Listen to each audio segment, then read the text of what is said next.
B V Swati ಮೂಲತಃ ಕೋಲಾರ ಜಿಲ್ಲೆ ಬಂಗಾರಪೇಟೆ ತಾಲೂಕಿನ ಬಲವನಹಳ್ಳಿಯವರು. ಜೀವನದಲ್ಲಿ ನಾವು ಅಂದುಕೊಳ್ಳುವುದೇ ಒಂದು, ಅದು ಆಗುವುದೇ ಇನ್ನೊಂದು. ಇದೇ ರೀತಿ ಈ ಸಾಧಕಿಯ ಬಾಳಿನಲ್ಲಿಯೂ ಹಲವು ತಿರುವುಗಳು ಎದುರಾಗಿವೆ. ಅವುಗಳನ್ನು ಎದೆಗುಂದದೆ ಎದುರಿಸಿದ ಪರಿಣಾಮ ಇಂದು ನ್ಯಾಯಾಂಗ ಕ್ಷೇತ್ರದಲ್ಲಿ ತಮ್ಮದೇ ಆದ ಛಾಪು ಮೂಡಿಸುವಲ್ಲಿ ಸಫಲರಾಗಿದ್ದಾರೆ. ಇವರ ತಂದೆ ಮಗಳನ್ನ ಐಎಎಸ್ ಅಧಿಕಾರಿ ಮಾಡಬೇಕೆಂದು ಕನಸು ಕಂಡಿದ್ರು. ಆದರೆ ಇವರಿಗೆ ಐಟಿ ಕಂಪನಿಯಲ್ಲಿ ದೊಡ್ಡ ಅಧಿಕಾರಿಯಾಗಬೇಕು ಎಂಬ ಮಹತ್ವಾಕಾಂಕ್ಷೆ ಇತ್ತು. ಇದೀಗ ಪತಿಯ ಆಸೆ ಮತ್ತು ಸಹಕಾರದಿಂದ ವಕೀಲೆಯಾಗಿ ಸೇವೆ ಸಲ್ಲಿಸುತ್ತಿದ್ದಾರೆ. ಬಿಸಿಎ, ಎಲ್ಎಲ್ಬಿ ಮತ್ತು ಎಲ್ಎಲ್ಎಂ ವಿದ್ಯಾಭ್ಯಾಸ ಮಾಡಿ ಸಾರ್ವಜನಿಕ ಸೇವೆಯಲ್ಲಿ ನಿರತರಾಗಿದ್ದಾರೆ. ಪತಿ ಮಯಾಂಕ್ ಯಾದವ್, ಪುತ್ರ ಮಾಧವ್, ತಂದೆ ಪಿಆರ್ ವೆಂಕಟರಾಮಪ್ಪ, ತಾಯಿ ಮಂಜುಳಾ, ಸಹೋದರ ಅಕ್ಷಯ್ ಕುಮಾರ್. ಸ್ವಾತಿಯ ತಂದೆ ಸೇನೆಯಲ್ಲಿ ಸೇವೆ ಸಲ್ಲಿಸುತ್ತಿದ್ದು, ತಾಯಿ ಮಂಜುಳಾ ಗೃಹಿಣಿಯಾಗಿದ್ದಾರೆ. ಇವರು ಸ್ವಾತಿ ಲಾ ಅಕಾಡೆಮಿ ಸಂಸ್ಥಾಪಕಿ ಮತ್ತು ನಿರ್ದೇಶಕಿಯಾಗಿದ್ದಾರೆ. ಅಡ್ವೊಕೇಟ್ ಆಗಿ ಸಾಧನೆ ಮಾಡಿ ಜನಮನ್ನಣೆಗೆ ಪಾತ್ರರಾಗಿದ್ದಾರೆ. ಸ್ವಾತಿಯವರು ಬೆಂಗಳೂರಿನಲ್ಲಿಯೇ ಹುಟ್ಟಿ ಬೆಳೆದಿದ್ದು, ನಂತರ ಮಂಗಳೂರು, ಹೈದರಾಬಾದ್, ದೆಹಲಿ ಸೇರಿ ದೇಶದ ಇತರೆ ಕಡೆಗಳಲ್ಲಿ ಪ್ರವಾಸ ಮಾಡಿದ್ದು, ಬೇರೆ ಬೇರೆ ರಾಜ್ಯಗಳ ಸಂಸ್ಕೃತಿ ಪರಿಚಯ ಮಾಡಿಕೊಂಡಿದ್ದಾರೆ. ಕನ್ನಡ, ತೆಲುಗು, ತಮಿಳು, ಹಿಂದಿ, ಇಂಗ್ಲಿಷ್ ಭಾಷೆಗಳನ್ನು ನಿರ್ಗಳವಾಗಿ ಮಾತನಾಡುವ ಚತುರತೆ ಹೊಂದಿದ್ದಾರೆ. ಇವರು ಕೇಂದ್ರೀಯ ವಿದ್ಯಾಲಯದಲ್ಲಿ ಪಿಯುಸಿವರೆಗೂ ವಿದ್ಯಾಭ್ಯಾಸ ಮಾಡಿದ್ದಾರೆ. ನಂತರ ಜೈನ್ ಕಾಲೇಜಿನಲ್ಲಿ ಬಿಸಿಎ ವ್ಯಾಸಂಗ ಮಾಡಿದ್ದಾರೆ. ಐಟಿ ಕ್ಷೇತ್ರಕ್ಕೆ ಹೋಗುವ ಆಸೆಯನ್ನ ಸ್ವಾತಿ ಹೊಂದಿದ್ದು, ಕ್ಯಾಂಪಸ್ ಸೆಲೆಕ್ಷನ್ ಕೂಡ ಆಗಿತ್ತು. ಆದರೆ ಆ ಕೆಲಸಕ್ಕೆ ಹೋಗಲಿಲ್ಲ. ಮಗಳನ್ನ ಐಎಎಸ್ ಅಥವಾ ಐಪಿಎಸ್ ಮಾಡಬೇಕೆಂಬುದು ತಂದೆಯ ದೊಡ್ಡ ಕನಸಾಗಿತ್ತು. ಹೀಗಾಗಿ ಯುಪಿಎಸ್ಸಿ ಪರೀಕ್ಷೆ ಬರೆಯಲು ಹೇಳಿದ್ರು. ನಂತರ ಸ್ವಾತಿಯವರು ಯುಪಿಎಸ್ಸಿ ಕೋಚಿಂಗ್ ಪಡೆಯಲು ದೆಹಲಿಗೆ ತೆರಳಿದ್ರು. ಮೊದಲು ಪೂರ್ವಭಾವಿ ಪರೀಕ್ಷೆ ಬರೆದ್ರು. ಮೊದಲ ಯತ್ನದಲ್ಲಿ ಸಫಲರಾಗದಿದ್ದರು. ಎರಡನೇ ಪ್ರಯತ್ನದಲ್ಲಿ ಪೂರ್ವಭಾವಿ ಪರೀಕ್ಷೆಯಲ್ಲಿ ತೇರ್ಗಡೆ ಹೊಂದಿದರು. ಮುಖ್ಯ ಪರೀಕ್ಷೆಯಲ್ಲಿ ಪಾಸ್ ಆಗಲು ಸಾಧ್ಯವಾಗಲಿಲ್ಲ. ಮೂರನೇ ಪ್ರಯತ್ನದಲ್ಲಿಯೂ ಯುಪಿಎಸ್ಸಿ ಪಾಸ್ ಆಗಲಿಲ್ಲ. ಆದರೆ ಜೀವನದಲ್ಲಿ ಸೋಲು ಒಪ್ಪಲು ಸಿದ್ಧರಿಲ್ಲದ ಅವರಿಗೆ ಕೋಚಿಂಗ್ ವೇಳೆ ಮಯಾಂಕ್ ಯಾದವ್ ಪರಿಚಯವಾಯಿತು. ಇದು ಸ್ವಾತಿಯವರ ಜೀವನಕ್ಕೆ ಹೊಸ ತಿರುವು ಕೊಟ್ಟಿತು.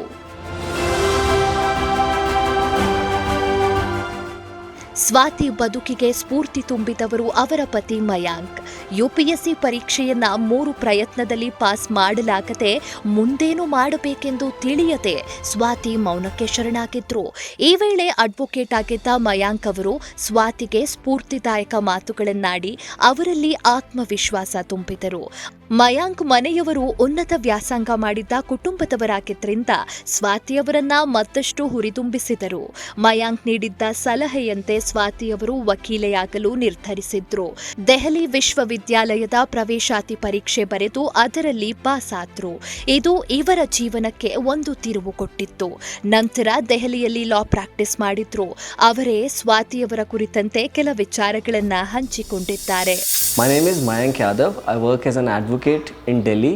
I am practicing since last 10 years. I am basically dealing with the cases of civil and matrimonial disputes, and also I am working in property law. So this is the basic introduction of mine.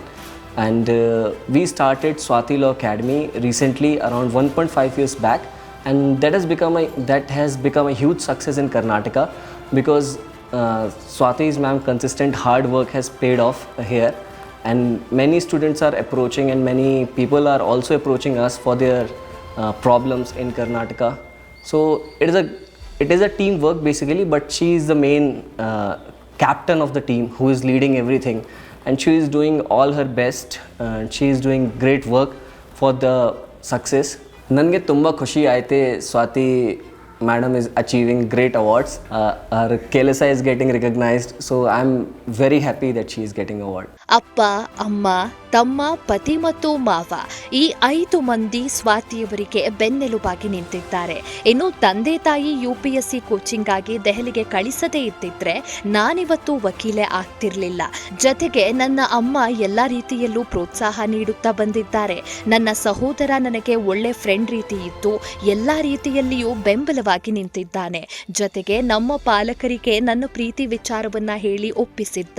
ನನ್ನ ಅಮ್ಮನ ಅಣ್ಣನಾದ ತಾಯಿಯಾದ ವೆಂಕಟಾಚಲಪತಿಯವರು ವಿದ್ಯಾವಂತರಾಗಿದ್ದು ಕ್ರಿಯಾಶೀಲ ವ್ಯಕ್ತಿಯಾಗಿದ್ದಾರೆ ಎನ್ನುತ್ತಾರೆ ಸ್ವಾತಿ ತಂದೆ ತಾಯಿ ಮತ್ತು ಅಣ್ಣ ಸ್ವಾತಿಯವರ ಕುರಿತಂತೆ ಮಾತನಾಡಿದ್ದಾರೆ. ತುಂಬ ಖುಷಿಯಾಗುತ್ತೆ. ನನ್ನ ಫ್ರೆಂಡ್ಸ್ ಒಂದಷ್ಟು ಜನ ನನ್ನ ಫೋನ್ ಮಾಡಿ ಕೇಳ್ತಾರೆ, ಇದು ನಿಮ್ಮ ಅಕ್ಕದ ವೀಡಿಯೋಸ್ ನನ್ನ ಇನ್ಸ್ಟಾಗ್ರಾಮ್ ಫೀಡಲ್ಲಿ ಬಂತು ಅಂತ ಹೇಳ್ಬಿಟ್ಟು ತುಂಬ ಜನ ಫಾಲೋ ಮಾಡ್ತಿರ್ತಾರೆ. ಕೇಳಿದಾಗ ಸ್ಟಾರ್ಟಿಂಗಲ್ಲಿ ಸುಮ್ಮನೆ ಏನೋ ಹೇಳ್ತಿದ್ದಾರೆ ಅನಿಸ್ತಾ ಇತ್ತು. ಬಟ್ ಹೋಗ್ತಾ ಅವ್ರದ್ದು ಚಾನಲ್ ರೀಚ್ ನೋಡ್ಬಿಟ್ಟು ಮತ್ತು ನನ್ನ ಫ್ರೆಂಡ್ಸ್ ನನ್ನ ಕೇಳುವಾಗ ಓಕೆ ನಿಜವಾಗ್ಲೂ ಇದು ನಡೀತಾ ಇದೆ ಅನ್ನೋ ಒಂದು ನಂಬಿಕೆ ಬರೋಕ್ಕೆ ಟೈಮ್ ತೊಗೊಂತು. ಬಟ್ ದೆನ್ ಇವಾಗ ನನಗೆ ಈ ನಡುವೆ ನಮ್ಮ ಅಕ್ಕ ಕೊಡ್ತಾರೆ ಇಂಟರ್ವ್ಯೂಸ್ ಆಗಿರಲಿ, ಇಲ್ಲ ಕೆಲವೊಂದು ಅವಾರ್ಡ್ ಫಂಕ್ಷನ್ಸಲ್ಲಿ ಹೋಗಿ ಅವಾರ್ಡ್ ತೊಗೊತಿರೋದಾಗಲಿ ಎಲ್ಲ ವಿಟ್ನೆಸ್ ಮಾಡ್ತಾ ಇದ್ದಾಗ ನಂಬಿಕೆ ಅಂತೂ ಬಂದಿದ್ದೆ ಏನೋ ಸಾಧಿಸಿದ್ದಾಳೆ ಅಂತ. ಆದರೆ ಇನ್ನು ಮುಂದಕ್ಕೆ ಏನಾದರೂ ದೊಡ್ಡದಾಗಿ ಸಾಧಿಸ್ತಾಳೆ ಅನ್ನೋ ಒಂದು ಗುರಿ ಇದೆ ಅನ್ನೋದು ನನಗೆ ಗೊತ್ತು. ಬಟ್ ಅದನ್ನ ಸಾಧಿಸ್ತಾಳೆ ಅನ್ನೋ ಒಂದು ನಂಬಿಕೆನೂ ನಾನು ಇಟ್ಕೊಂಡಿದ್ದೀನಿ. ಮಗಳು ಫಸ್ಟ್ ಸ್ಟ್ಯಾಂಡರ್ಡಿಂದನೂ ಕೇಂದ್ರೀಯ ವಿದ್ಯಾಲಯದಲ್ಲಿ ಸ್ಟಡಿ ಮಾಡಿದ್ಲು. ಅವಾಗಿಂದನೂ ನಾನು ಏನಾದರೂ ಒಂದು ಸಾಧಿಸ್ತೀನಿ ಡ್ಯಾಡಿ ಅಂತ ಒಂದು ಹಠ ಮಾಡಿ ಇದು ಮಾಡ್ತಾಯಿರಲಿಲ್ಲ. ಆಯ್ತಮ್ಮ ಅಂತ ಆಯಮ್ಮನ ಹೇಳ್ದಂಗೆ ನಾವು ಸಪೋರ್ಟ್ ಮಾಡ್ಕೊಂಡು ಬಂದಿದ್ದೀವಿ. ಇದುವರೆಗೂ ಇಲ್ಲಿ ಬಂದಿರೋದು ತುಂಬ ಖುಷಿ ಆಗ್ತಾಯಿದೆ. ಇನ್ನೂ ಮುಂದೆ ಒಳ್ಳೆ ಪೋಸ್ಟ್ಗಳಿಗೆ ಎಕ್ಸಾಮ್ಸ್ ಬರೆದು ಇನ್ನೂ ಒಳ್ಳೆ ಇದಾಗಲಿ ಅಂತ ನಮ್ಮ ಆಸೆ. ತುಂಬ ಖುಷಿ ಆಗ್ತಾಯಿದೆ ಸರ್. ಮಗಳಿಗೆ ಇದೇ ಥರ ಇನ್ನೂ ಸಾವಿರಾರು ಅವಾರ್ಡ್ ಸಿಗಲಿ, ಇನ್ನೂ ತುಂಬ ಎತ್ತರಕ್ಕೆ ಬೆಳೀಲಿ ಅಂತ ಆಸೆ.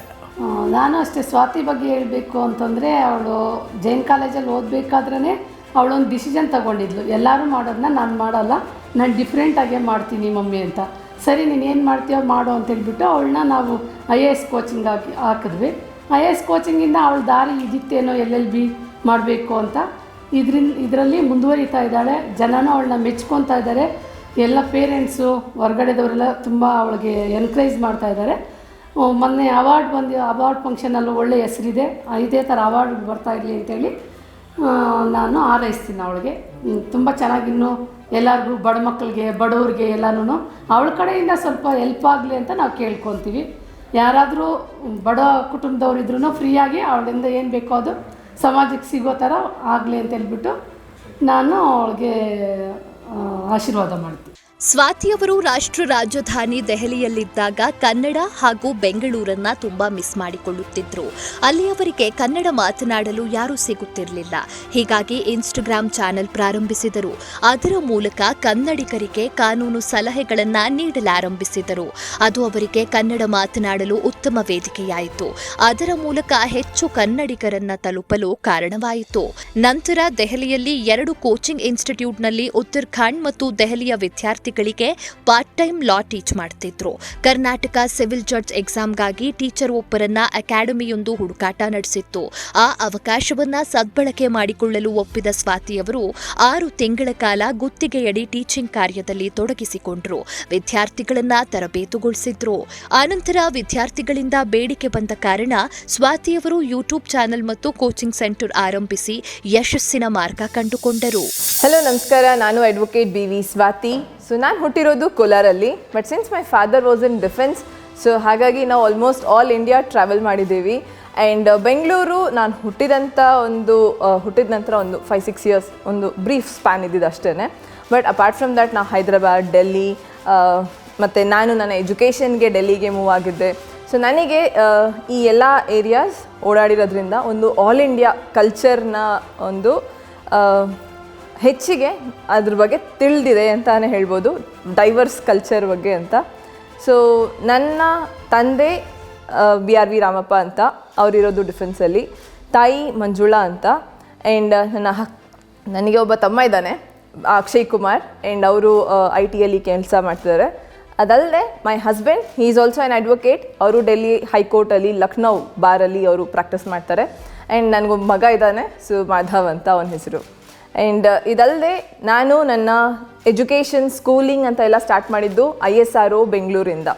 ಸೊ ಇಲ್ಲಿ ನಾವು complete education since my father ಡಿಫೆನ್ಸಲ್ಲಿರೋದ್ರಿಂದ ಕೇಂದ್ರೀಯ ವಿದ್ಯಾಲಯಲ್ಲಿ ನನ್ನ ಎಜುಕೇಷನ್ ನಡೆದಿದ್ದು ಸೆಂಟ್ರಲ್ ಸ್ಕೂಲಲ್ಲಿ.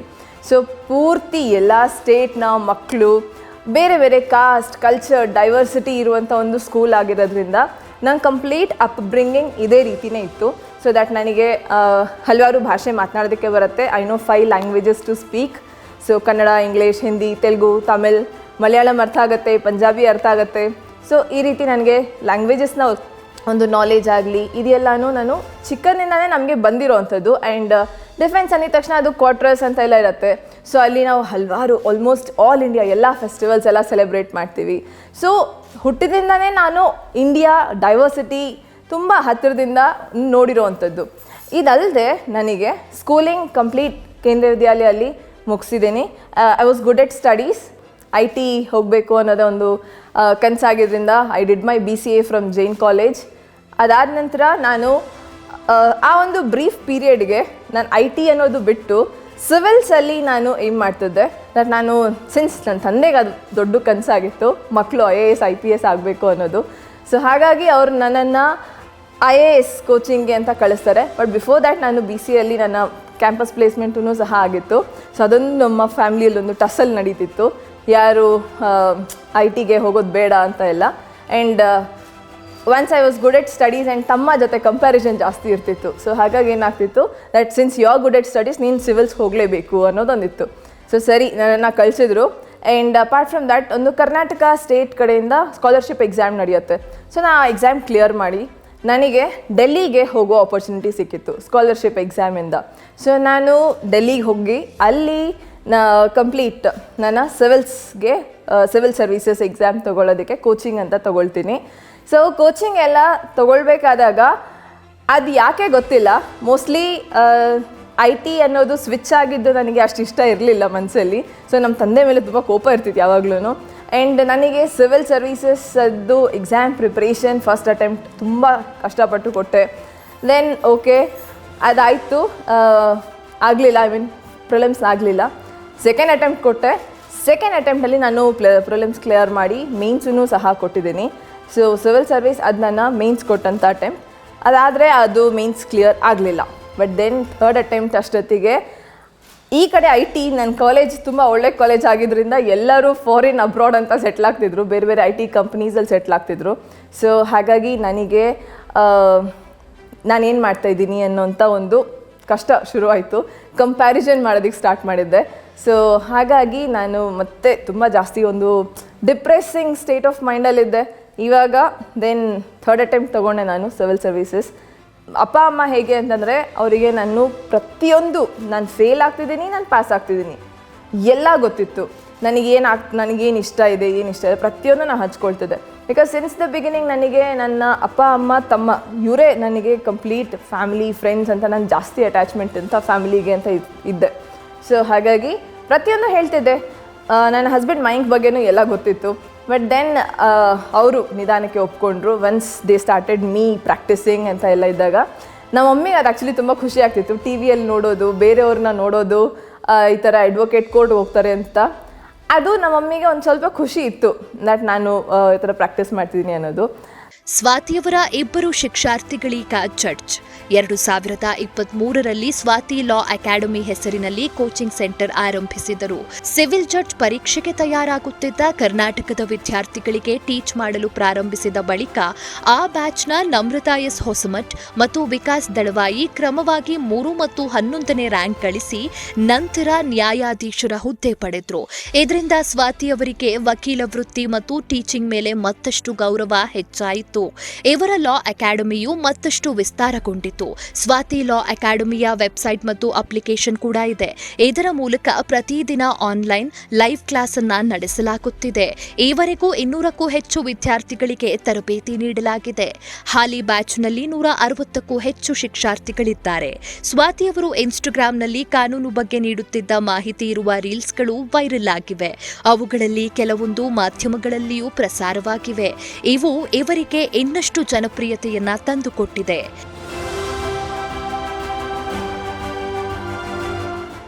ಇವರ ಇನ್ಸ್ಟಾಗ್ರಾಂ ಖಾತೆಯಲ್ಲಿ 9 ಲಕ್ಷ ಫಾಲೋವರ್ಸ್ ಇದ್ದಾರೆ. ಇದಾದ ಬಳಿಕ ಸ್ವಾತಿಯವರಿಗೆ ಕಾನೂನು ಸಲಹೆಗಳಿಗೆ ಹೆಚ್ಚಿನ ಕರೆಗಳು ಬರಲು ಪ್ರಾರಂಭವಾಯಿತು.